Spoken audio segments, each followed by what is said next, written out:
A deadline is fast approaching. The Longmont Humane Society has until the end of this month to raise $772,000 for the mortgage payment on its relatively new facility. 7 News reporter Lance Hernandez asking how'd they end up in this predicament. Lance, they're telling you it's unlikely they'll have to shut down this year.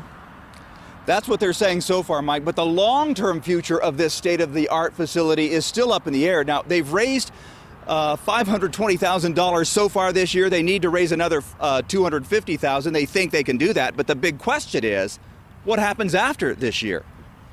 How did you get into this financial shape?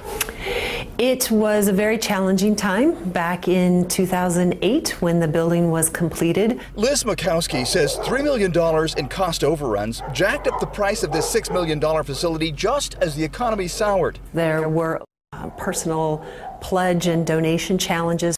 So the nonprofit group went to the bond market and borrowed $6 million to pay for what donations and grants didn't cover. They've paid off half the bonds, but are still struggling with the rest. We have come into the point where we've drained our reserves. Now they're scrambling, trying to raise funds to make this year's bond payment, which is due November 30th. What happens if you can't make that mortgage payment? We are optimistic that we will. However, we wouldn't be honest if we didn't at least consider that possibility. Smokowski says they're talking to bondholders to try to restructure the debt. They've cut staff by 30%, restructured programs, and are depending more than ever on volunteers like Persia Houston.